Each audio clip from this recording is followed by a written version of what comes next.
what drove me to try to make a success of Inc., I think, was just inbred competitiveness, the same kind of drive that drives a lot of entrepreneurs. Entrepreneurs hate to lose. I'm not an entrepreneur, but I hate to lose too. So whatever I tried to do, I tried to make successful.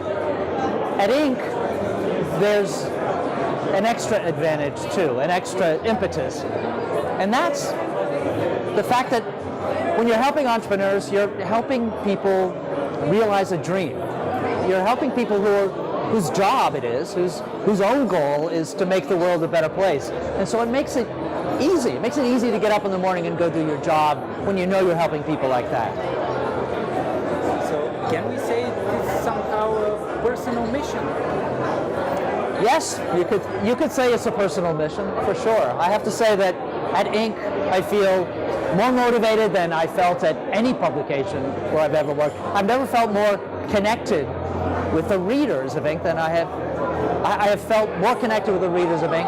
than readers of any other publication where I've worked. And I think there are a couple of reasons for that. One is, unlike almost any other publication you can think of, Inc.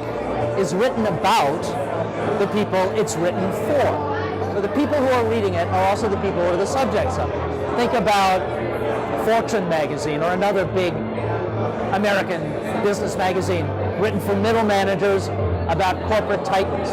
It's different. It's different with Inc. The other thing about Inc. is that there are events that Inc. readers attend, and then you get direct feedback from the people who actually read the magazine, and they tell you how much they like it, or sometimes how much they wish you would change things, and that's the kind of feedback that makes it feel like this work really matters.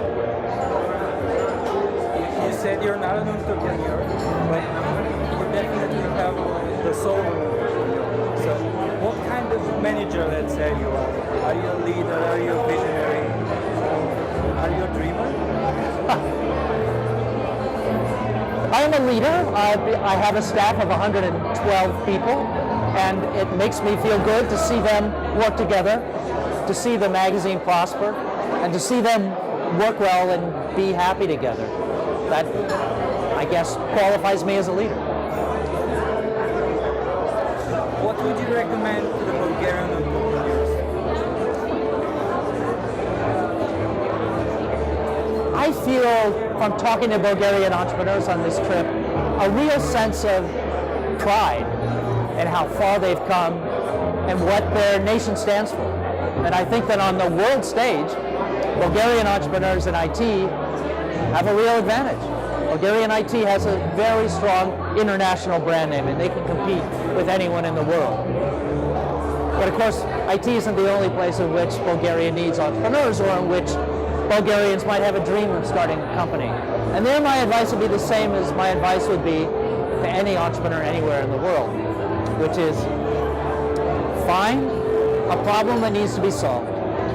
Figure out a way to solve it that you can do and make a profit at it, and then give yourself a gut check. And if you have the courage, and you have the grit, and you have the business focus, then go for it. Don't kid yourself, it's not going to be easy. But if you succeed, it will be the most satisfying work you ever do. What are your personal impressions and highlights, let's say, from the Seed Global Conference 2016?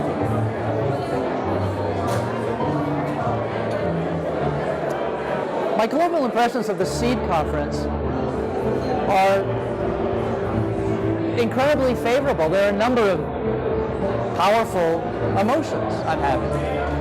As an American, I'm very proud that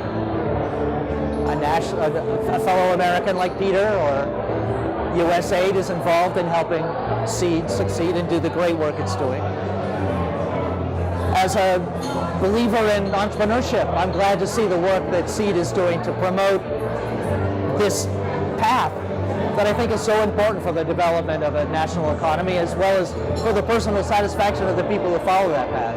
And I'm glad to see that promoted, and I'm glad to see it go so well. And then finally, on a personal level, it's great to see in their homeland the entrepreneurs who came to visit me in New York a couple times, see them doing so well.